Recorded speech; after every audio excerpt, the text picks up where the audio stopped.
I joined SMYC in 2016. I've become a member of SMYC since 2004. Well, I've been here ng almost a decade na rin. Siguro more than 2 decades na rin.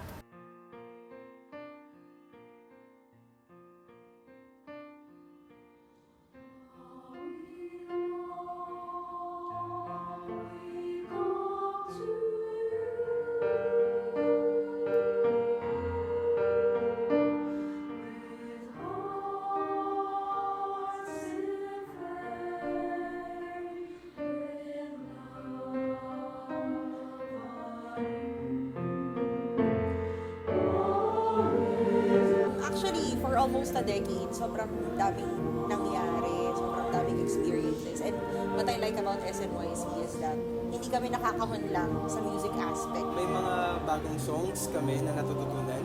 May mga trip kaming kanta na kantahin. Kahit tapos na yung misa, sa labas, kahit sa labas ng simbahan, kakantahin namin with matching voicing dynamics. Kahit a cappella pa yan. Since we're the parish choir, syempre kami yung kumakanta sa mga misa, ganyan.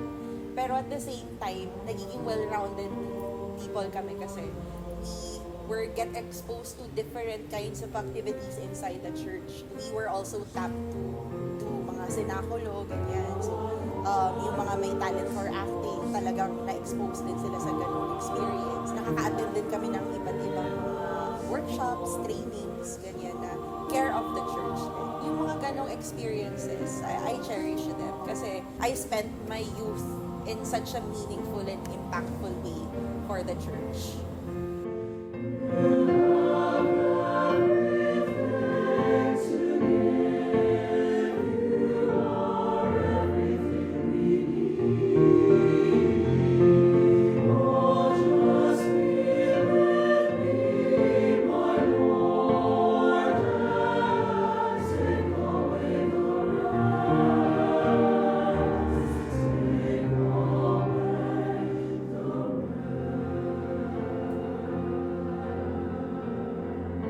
Pinaka-challenge talaga sa amin is yung numbers ng choir na nag-serve dito sa church. Since sa dami nga ng schedules.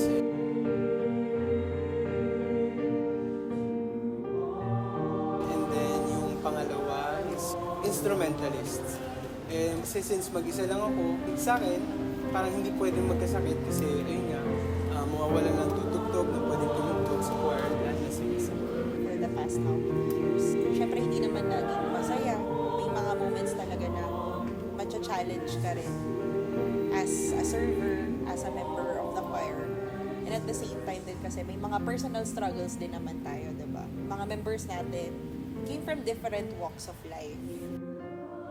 Last year, we've celebrated our 20th anniversary sa St. Michael Youth Choir. To mark that milestone, we conducted our Thanksgiving concert, anniversary concert, for us to give back sa mga tao na sumusuporta sa amin.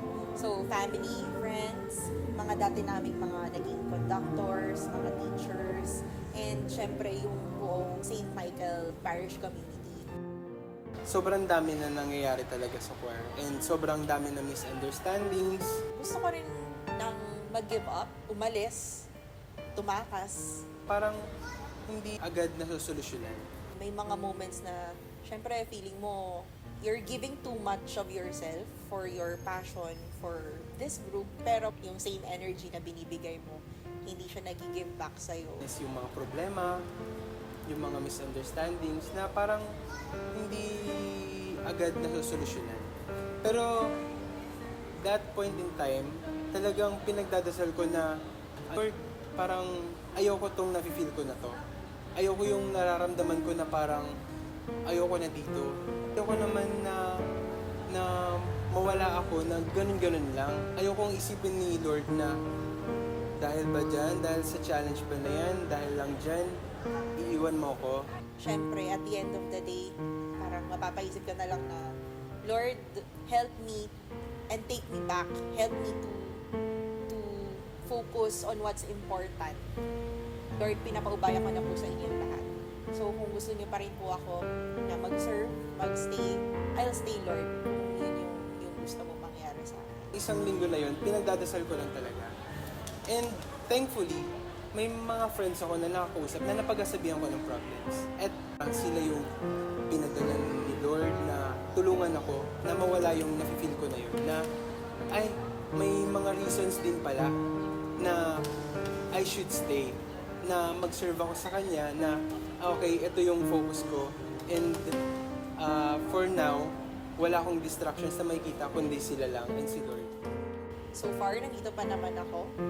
And I think I'm a testament of the growth of the group na sobrang laking difference na rin from when I joined. And then, together with the other members, then we all grew together. Siyempre, lahat yun dahil kay Lord, dahil nag-focus lang kami and ipinaubayan na namin sa Kanya.